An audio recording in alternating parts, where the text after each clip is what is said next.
Morning, everybody. How are we doing today? How's your Monday? Besides a little bit cold and windy.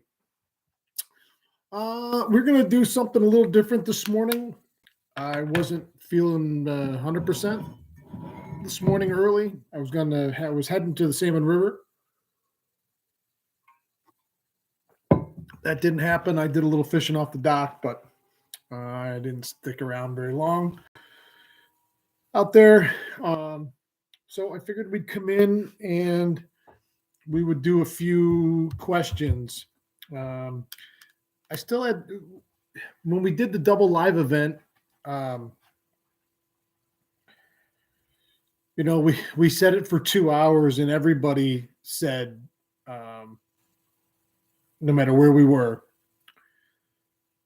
that 2 hours wasn't enough, which I mean, you can, you get a bunch of us together and we could talk fishing all day, but I definitely wanted to do, and my plan was to do more questions from the live audience that was there and from the live streaming audience that was out there.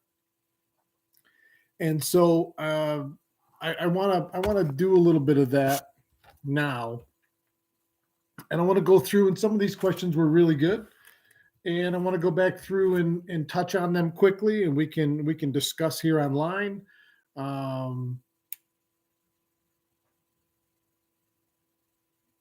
So let's get to it. The first one is, so Terry, my friend Terry Wicks, was sitting next to me and was on the panel, and fellow pro staffer at JT Rods, and his wife Rita, excellent fisherman in her own right. She asked the question, and we did it online. We did it that day, but it was a 2-part question, and we didn't get to the second part. And her question was, how does barometric pressure affect fishing? That's not an easy, quick question and answer.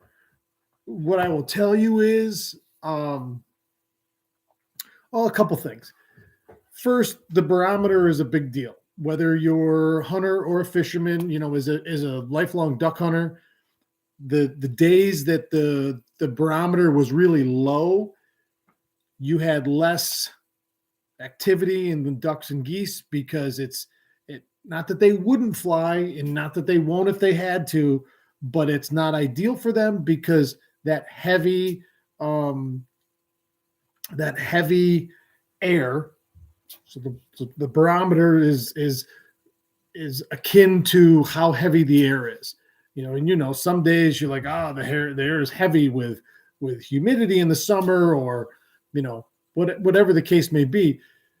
They won't fly as much because it takes that much more energy. Now, the barometric pressure in the water, I'm not a scientist and I don't know all of this exactly, but a low falling barometer is never usually good for a bite. Just like a sky high barometer is not typically good. Your solar lunar table apps that everybody goes by, they have barometric pressure figured into that equation that they use. An old rule of thumb that I was always told in pertaining to warm water fish, let's take them, and I'll get into cold water in a second, but your warm water fishery, like an Idle Lake is for us, that's a warm water fishery. Those are warm water, freshwater species. So let's take our big two. Perch, I mean, they're more active. They're a little different fish than most, but so what I've always been told is smallmouth will eat right through a cold front.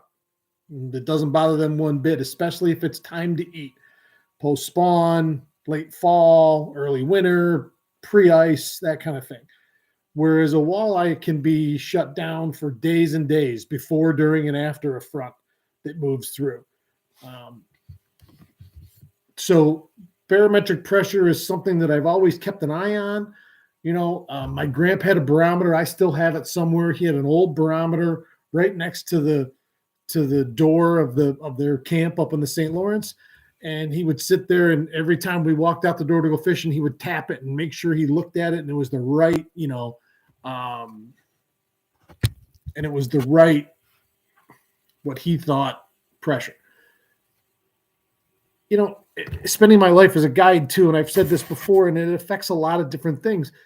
As a guide, I didn't really have the ability to pick and choose my days as a full-time fishing guide. People book their days sometimes a year or more in advance. And when your day on the calendar came, we went fishing. And weather, barometer, solar lunar tables, all of those things really went out the window. We were fishing no matter what. So let's go and do our best. That doesn't mean to say that you wouldn't acknowledge or note or sometimes do differently what you were doing, but you had to go fishing, and you couldn't, as a professional guide in those days full time, you didn't have the ability to say, okay, well, hold off. We're gonna wait a couple days, and we're gonna get you in when the weather's better and the bite's probably going to be better. If that was the case, you'd never make your living, because you'd only be able to fish certain days, and as opposed to fishing every day during the season. So barometric pressure does play a major role in fish activity and how they bite and how you target them, but it's not the end all be all.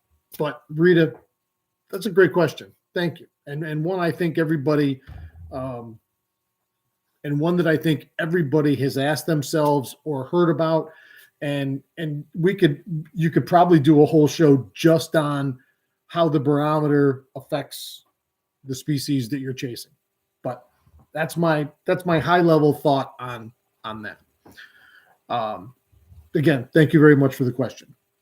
Jonathan V, what is your opinion on hitting crankbaits along rocks rather than just open water? Jonathan, I'm not 100% sure if you mean trolling those cranks or casting those cranks. And what I will say is that crankbaits belong in the rocks. Of all the bottom types, whether it be mud, sand, rock, weed, by far that crankbait is going to perform. You're going to catch more fish in the rocks typically with a crankbait, and they should be to where that bill is down digging like that, deflecting and erratically deflecting and hitting off those rocks. And you find that good rock bottom in places, you find a good rock pile, out on a main lake reef or a hump. And I don't necessarily care what I throw in there, but whatever I throw into those rocks, I want it to make contact with those rocks. And also rocks mean crayfish scooting around, and so whatever fish is in those rocks hunting is looking for predominantly crayfish down in those rocks. And so, all of your bass guys in the spring, pre-spawn, when they're in searching shallows looking for spawning areas that these bass are on, all of them in the spring are throwing shallow square bill crankbaits, and they don't get bit. And they'll tell you this, they don't get bit until they get down in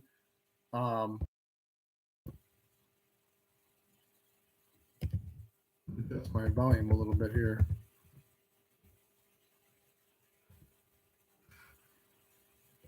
I hope the sound is still good. Okay. So those guys are throwing square bills in the spring and fall when those fish are shallow in those rocks specifically. They're looking for that rock bottom. So, and as far as trolling goes, trolling crankbaits and deep lip crankbaits,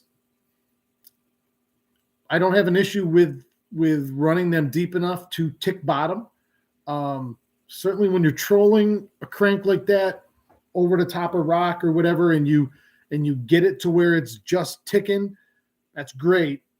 You run the risk of when you're trolling of snagging it up if it goes too deep and you're not right in control of your depth and how deep those plugs are running. So I'd be a little more mindful of that. But casting a crank, have no problem throwing it up into the rocks, whether I'm chasing bass or walleye. Next one. And these are questions from, it would have been 2 weeks ago now, at 2 Saturdays ago at the Double Live event. Shane Smith asked a comment, what are your opinions on trout and salmon populations in Lake Ontario? I have a lot of very close friends that professionally fish the big lake all spring and summer and fall long on their charters. I did not this year. I don't know if I did any trips this year on the lake. I don't think I did. In the past, 6 years, I went from being a full-time mate with a good friend of mine to being a full-time mate, switching boats all over creation, to only doing a couple if friends need help or need a day off or something like that. My good friends, Todd and Robin Sheltra, Strake Zone Charters, it's just the two of them. They run their boat every day, really in season, twice a day. They're doing doubles. And listen, we're not kids anymore, so they needed a little bit of a break. And so I'd go help them out if one needed a day off or just to sleep in the morning for the morning trip. Now, populations. I'll tell you, and I just talked to another friend of mine, Captain Andy Bliss, the other day we were both on the Salmon River, and I saw him. We talked for a few minutes. He said that and Andy predominantly fishes Oswego. That's where he lives. That's where he fishes a ton up above. And one thing he said to me was, he goes, man, it's odd. He goes, this fall brown trout in Oswego hasn't really gotten to where we thought it was going to be with as many browns as we caught earlier in the season in the spring out on the lake. And the brown trout on eastern Lake Ontario from, let's say, Fairhaven east has really, back when I fished in my own charter boat all the time back in the 90s and in the early 2000s, you never saw salmon until sometime the end of July, when you would start seeing the monarch butterflies showing up, coming across the lake on their migration sometime the end of July. That's when you really saw the kings start coming into our end of the lake and in their early staging process to come up into predominantly the Salmon River. The Salmon River gets the vast majority of the salmon run from that lake. The majority, the hatcheries in Altmar on the Salmon River, most of those kings come back. But in between there, in the old days, we used to fish for browns and lake trout too. People have kind of, I don't want to say soured on lake trout, but they tend to want something a little more sportier, And so nowadays, you may start catching kings in the spring, which we never had a spring king fishery in the old days. It was brown trout in March, April, and May. You'd get offshore and find those big temperature breaks, and you'd have steelhead. And then there was always a lull in June. You would lake trout fish if you had trips. But then when July hit, you started salmon season and you were offshore looking for those kings. Nowadays, that's brown trout. And big brown trout and browns all the way through and mixed in with those staging kings. And I mean browns over 20. I've seen some big brown trout lately. Again, Robin and Todd Sheltra on the Strake Zone, it wasn't last year. It must have been 2 years ago. They had a brown that was in the high 20s. I think it was 28 and change, and they can chime in with the exact one. It was just enormous. I mean, it was this big around and that long, and so and I don't have any empirical data, and I'm going just on my feeling. That lake is healthy and thriving.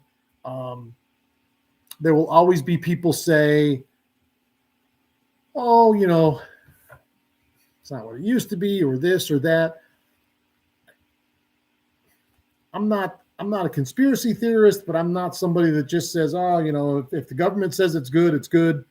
We're fortunate in New York State. We're very fortunate to have the DEC and the fisheries biologists and the incredible people from Cornell that work with the state, and the scientists that put a lot of. New York State has world-class fishing for about 5 different species.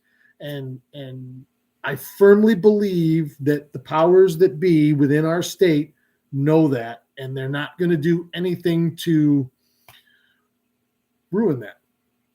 That's my belief, and that's my hope. And even though we don't always agree with everything DEC does or any of their rule changes, good or bad, I have to try and believe that they're looking out for the best long-term interest of the fisheries we have, because the amount of money that comes into this state. So I live in Oswego County. This is the gateway to a lot of that amazing world-class fishing. So you have trout and salmon on Lake Ontario. You have walleyes and smallmouth and largemouth too on Oneida Lake. Oneida Lake at one point, less than 10 years ago, was ranked in the top 10 fisheries in the country by BASS magazine.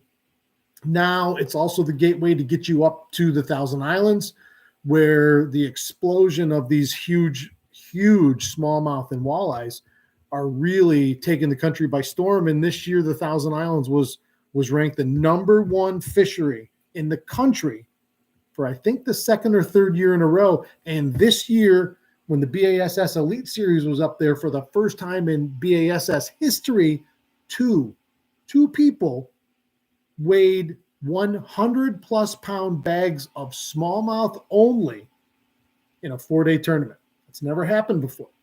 And the average size of some of these bags were 6 pounds on average each for a 5-fish limit. So I believe that New York State is really truly looking out for the health and welfare of our fisheries, and along with all the scientific input that they're getting from all the fisheries biologists in this state, wherever they may come from.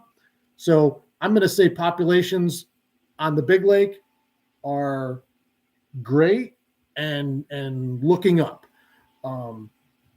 Again, people can chime in if you have empirical data or data that is actually scientific as opposed to feeling. I'm always open to hear it, because I'm telling you what my feeling is, and I don't know firsthand what they're saying their numbers are, nor what the stocking levels are. So I'm going to put my glasses back on, because the next one I wanted to read, this gentleman's name, and I met Dan once, Dan Campus. This was his question from that day. I've heard so many different ways of working blades, jigging wraps, and swim baits for walleyes. Super slow, fast pull, snapping, etc. Any guidance on certain conditions or times of year for each? So, sure, I got all kinds of advice. Part of it is keep trying it on a daily basis until the fish tell you what they want. And I don't care if that's a blade, a jigging wrap, a swim bait. Let's say those are your big 3 that you're gonna target your walleyes for. And we can talk specifically about Oneida Lake, but I'm going to say that that's for any walleye anywhere. There are days where they like all different things, and there are days, and there are a lot of times, So my friend Don Birdie and I, we fished a lot together this year, and no matter when we fished together, whether it was summer, late summer, fall, late fall, winter, Don and I fish very differently. Don typically And I know a lot of people like Don. Don typically is pretty aggressive on his jigging strokes. And whether he's fishing a blade or a jigging Rap, and he is looking for that reaction bite. He's trying to trigger those fish into, that to me is my, that to me is how I think that walleye's reacting when they see that super fast, aggressive snapping motion. They're curious. They come in, they see it, and all of a sudden, right by their face, and their reaction is to kill it. So, and I have seen that work daily. Okay. And if you look at any of the videos where Don and I, or even my buddy John Burrows, because John tends to be a little more aggressive. If you look at those videos, the one thing you'll notice is we both catch fish during those same days. And so that alone tells me that nothing is ever any one thing all the time. And I'll take that one step further by saying there are multiple presentations that you can utilize on any given day to be successful. I personally, so I'll give you the flip side of what I just said about, let's say, Don and John. They're looking for that instinctual reflex action. If you go like that to somebody, they're gonna flinch. When a fish flinches, it's not like they don't have hands. They don't have, all they've got is this. And so here comes that thing, and it's fling, fling, and they're like, and they grab it. I tend to be a little bit more finesse orientated. And then certainly later on in the season, when I dinged up my shoulder pretty good, I couldn't physically snap those, especially I personally don't snap a blade, but I do snap jigging Rap style baits. And I just physically couldn't do it anymore, which is why in some of my videos, you've seen me switch over and fish a jigging Rap on a bait caster because I can fish it with my left arm. But that's just purely physical. And for me, I watched Tom Boley and his, Tom Boley is one of the best in YouTube land. And I started watching him 2 or 3 years ago. And one of his claim to fames is he goes out and he's hunting individual fish, not perch.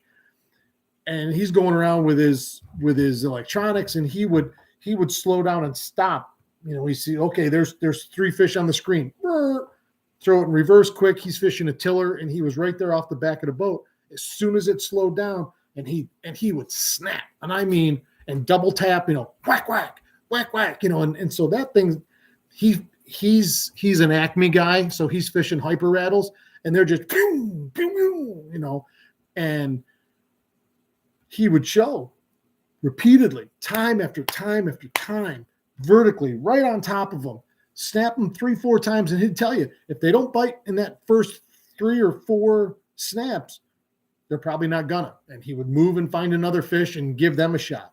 But that also says that they would react right away if they were going to. Now, maybe not vertically, but he could probably have slowed that down and finesse fished that fish. Again, maybe not vertically. I don't know. And I don't do a lot of vertical fishing. I'm typically 99% of the time I'm drift jigging. The wind's blowing, it's at my back, and I'm going this way towards the fish. So I cast, and it's boom, boom, boom, as I'm drifting towards it. I would love Dan to be able to tell you that there's one perfect way to do it. I think I'm showing you that there isn't. And I also don't believe that there's for lack of a better term, a right and a wrong way to do that. When you're jigging, and I don't care what it is, you can throw a bucktail into that mix. a jigging spoon, every day, every cast, every lift can and should be different until those fish start to bite. Obviously you got to be around fish, you got to do all those other things. But when you're in fish and you whether you see other people around you or in your boat catching fish and you're not, sure, you can change bait, you can change lure, you can change color. More often than not, if I've had any success with whatever I have on, then I'm going to be continually. You and I could be in the same boat and we're talking back and forth. Hey, did you watch the game last night? But the whole time when I'm doing it, I'm doing something different. The day in the fog here last month where Mike Urema and I were out, it was glass, slick, fog everywhere. And Mike was throwing a blade. And I started out throwing a blade too. He got out on me like 5-0 real quick before I stopped and looked and watched him. And he was lifting that bait off the bottom. So, and then he would hold his tip up like this, which caused that bait to so it had been taken off the bottom. And when he held that tip right there, now it pendulumed back like this and swam its way back to the bottom. And the third or fourth fish I had happened to look, and then I really saw it when I went and reviewed the video footage, and then I could really look at it. He was getting bit as it was swimming back to the bottom. So then I started doing things a little differently. Although the first thing I did was I went through my progressions and I wasn't getting bit, and maybe I got in my own head. I switched baits and went to something different. I put a swim bait on and I started dragging it across the bottom and got bit, 4 or 5 times pretty quickly. And so maybe that was in my head that he was getting them, but I wasn't. And maybe he was doing something different that I didn't know about, and I didn't want to ask, or whatever the case may be. Sometimes, a lot of times we're the ones that cause ourselves more often than not to not catch fish. But no different than any athlete. When you go back and watch the video of your performance, you can then critique it. And I really tuned in on watching what he was doing that day, because you guys know I love to fish a blade. Love to fish a blade. It's really my favorite presentation. And I'm with the blade boss in my boat, and I'm not catching them. So I'm like, that's weird. And again, I think some of that was my own mentality, holding me back. Positive mindset. We talk about that all the time. And listen, I'm guilty of it sometimes too, for not having a positive mindset and talking myself out of things. I saw something just the other day. The only limitations that you have on yourself are self-imposed. Think about that for a second. You think if you had no limits, if you had no thought of failure, what do you think you could accomplish? I'm not going to accomplish anything if I think that I can accomplish it. Because if I don't, then I won't. Those self-fulfilling prophecies. So and it's happened to me before. I'm not going to say it's a new thing. I've been psyched out, let's say, by people before. One of the first days I met Don and John. Before my boat broke this spring, they were out on that drift in 133, and I was just behind and off to the side of the two of them, and I watched them boat like 10 fish, and I hadn't had a bite.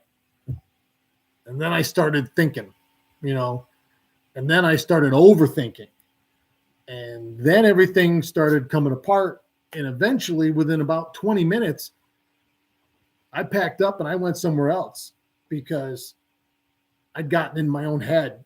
And I'm like, well, they're catching them and I'm not. So what's going on? And why can't I get them? And then all of a sudden, all of those negative things didn't make a positive. They made I got to move.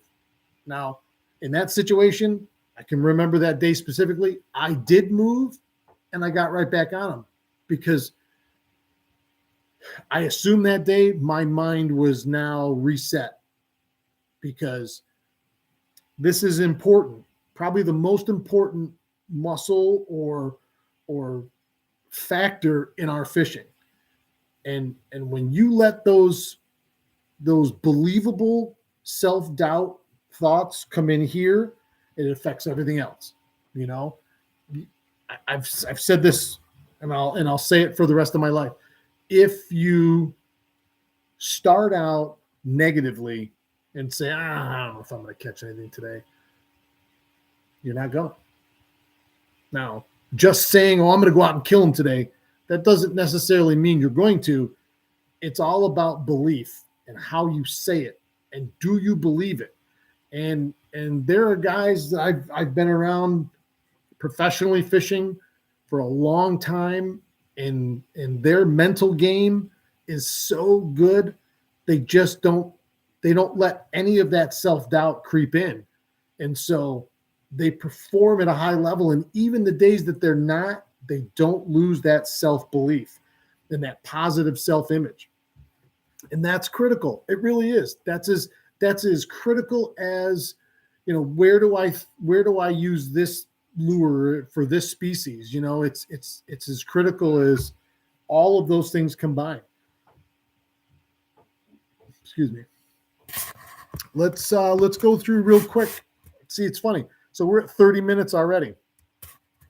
I've answered 1, 2, 3, 4 questions in 30 minutes. Yes, I'm long-winded, but we really need a whole day to talk fishing. And who's got a whole day to talk fishing? I mean, we'd all love to, but so we're just going to keep doing this in small increments, and it's just all of us as family talking. That's the beauty of what I am so proud that we've created here, is this sense of community and sharing of information, because it doesn't lessen my angling skill whatsoever, nor my chances to be successful as an angler, if I share my thoughts and feelings. And I would say secrets, but I don't really believe in secrets in the fishing world anymore, because if one person knows it, I feel like everybody knows it, or at least has the ability to know it if they're willing to. So I have no problem sharing everything. My most coveted angling thoughts and concepts and theories and ideas. And I see all the time in our group, in our family, in our conversations between each other, that we're all willing to do that. And that's a big hurdle in anything, but certainly in the angling world, because a lot of people think, well, if I tell somebody where I'm catching fish or how I'm doing it, then suddenly, they're going to catch more than me, and I'm not going to catch any anymore. And then I don't want that. I don't really believe that, which is why I'm here every day. My bigger goal is to try and in some way help everybody out there be a better angler and enjoy it more. And sometimes the enjoyment is just sheerly, just purely in how many fish you catch in a day. Other times that enjoyment is thinking about a sunrise or a sunset or a certain, I want to go do this for this, and I don't know if it'll work, but I want to try it and stuff like that. So, I love the level of sharing and caring we have for each other within our group. That is huge for me. We're going to do one more. We'll do one more question, and this is from today. Let's see. We'll go down through quick with comments. Rumblesea, good morning, sir. Merlin, good morning. Mark Webb, so nice meeting you, Mark, the other day at the RV show. I really enjoyed it, and it's so nice to put a face with a name. Eric Wisniewski, lake skimmed over, couldn't launch, bummer. Yeah, and it was cold this morning. It was 22. Everything was frosty.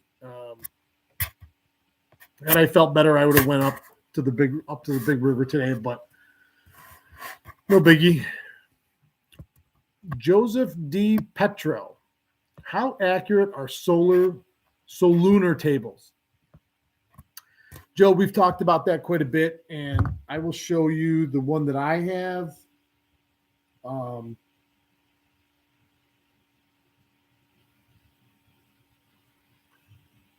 That's the one I use today.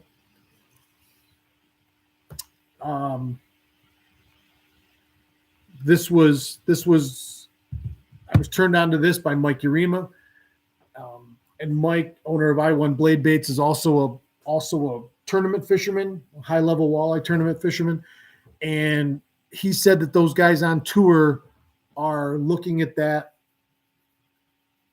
religiously, daily, right down to when it shows the peak bite windows, and that they think to themselves that they really have to be prepared for that, and for that window of opportunity.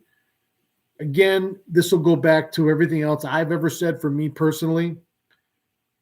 How accurate are they? I don't know. I don't know for a couple reasons. And this might sound funny. I don't look at them prior to fishing as a rule. And I've only started looking at them, or even had one downloaded on my phone, for about the last 6 months. I don't like to set expectations of things that haven't happened yet, because expectations typically don't work out. And so, again, if I'm going fishing that day, nothing else matters to me. All that matters is I'm going to get out. And once I'm out, then I start to try and figure out what I need to do that day and how I'm going to catch these fish, and whatever the case may be. So I don't go by them, and I don't utilize them. And also too, like right now, the way life is for me, Monday through Friday, if I have an hour, certainly this time of year. Now, once summer comes and you have more daylight, I might have 3 or 4 hours in the morning from 4:30 or 4:15, in the morning when it's just sunrise, then that time of year, until 8:30, before I got to get off the water and get to work. Maybe I would use it more during that time. I'm not sure, because I have more time. But if I got an hour and a half to fish, and that's all I got, what if I look at the solar lunar table before I walk out onto the boat and it says pour? Today's going to be a poor day. Now I've planted that seed in this powerful computer and said, well, that says I'm not going to catch anything today. So it's a poor day. So I feel like it would then plant the seed to be like, well, you go 20 minutes without a bite. Now you're like, wow, of course I don't have a bite, because it's a poor day today. And what am I even wasted my time for? At that point, you should just as well leave, because I don't see how you come back. Personally, I don't see how I would come back from that. And the reverse of that is, I look at that before I head out the door and it says excellent, and I get out to my spot and I see fish and I do, whatever, and I don't get bitten that same 15 or 20 minutes. Now I'm like, well, it says excellent. They're supposed to be biting. Why aren't they biting? What am I doing wrong? Ha. Then you're like, oh. And then that starts to snowball. And you think, well, everybody else must be catching them and I'm not, because it's supposed to be an excellent day, and I don't, they're not biting for me, and what am I doing wrong? And then that negativity snowballs. So I will sometimes look at them after I'm done fishing to see how it matches up. And I've never kept any kind of records about that. Man, I don't really care to. If I have a chance to go fishing, I'm going. And I don't care what anything else says, whether I should or shouldn't. I'm going. So if I have the time and can physically go, I'm going. Doesn't matter who, what, when, where, how. If it turns out that I don't catch anything, well, okay. But at least I went out and did it and put everything else that I had into it, as opposed to, a predisposition to think that I should get them right away and kill them. And if I'm not good enough, or if I'm not getting them I already knew that it was supposed to be poor. And then I'm like, well, what am I wasting my time for? And if this isn't going to work. I just go out with the mindset, I have time to fish. I have this much time and I'm going to give it hell. Chips fall where they may. Fishing's fishing, right? All right, let's get through these comments real quick and let's get everybody moving, including myself. So thank you, Joe. Great question. Don Terry, good morning. Jonathan, thanks for answering my question. Love the vids. Hey, you're welcome, buddy. Thanks for watching. Just Paul, how you doing this morning, buddy? Oh, buddy, Tony Delamore. Good morning, my friend. Tim Graver, good morning.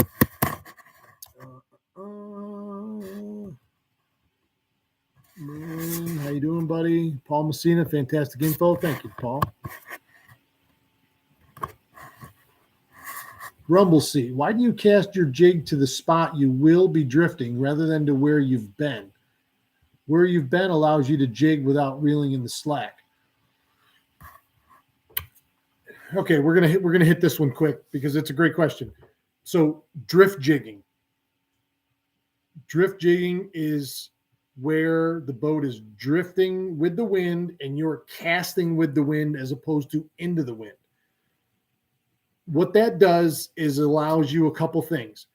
If you're dragging a bait,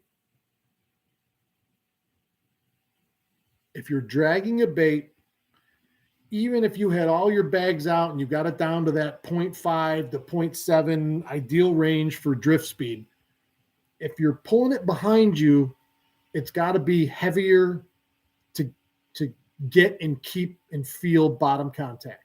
Now, I do sometimes drift jig, especially when I have a jigging wrap on, because as I'm drifting this way and my lure's behind me, I'm doing one of these with it. And so it goes whoop, and then down, and whoop, and then down.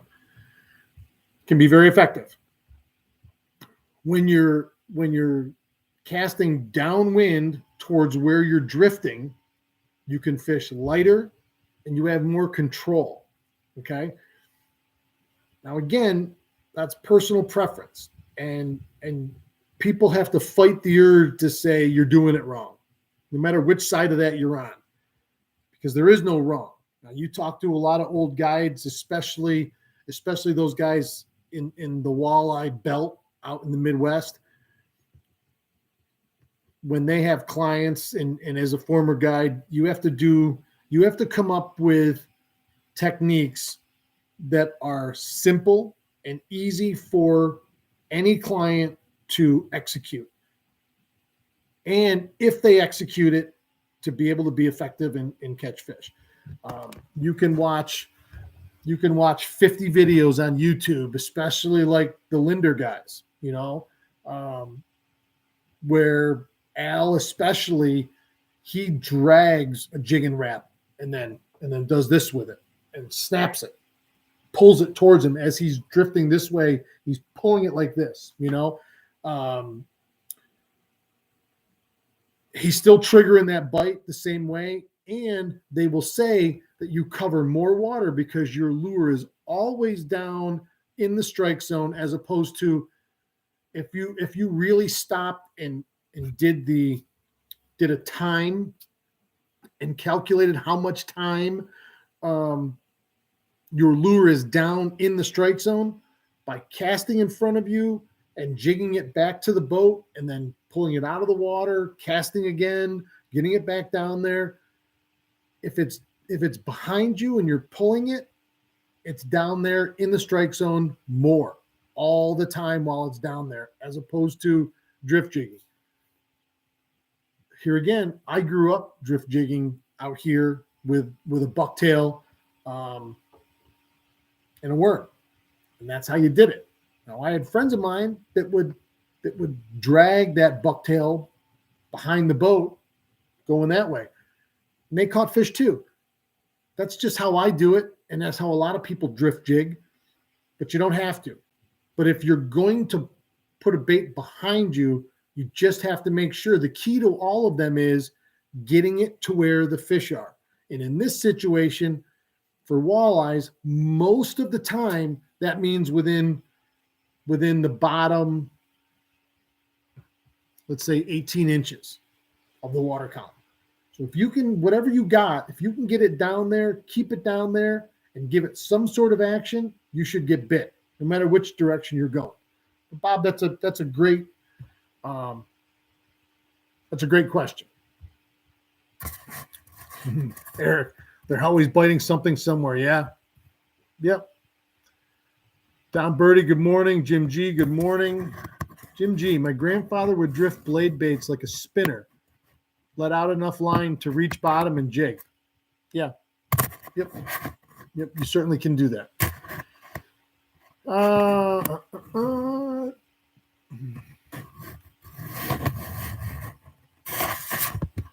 right. I think that'll do it for today, guys.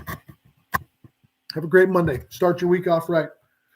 Do something great for yourself, for somebody else. Make you feel better. Promise. Thanks, everybody, for joining me today. This was fun, and we'll do it again tomorrow morning. Thanks. Keep your tip up.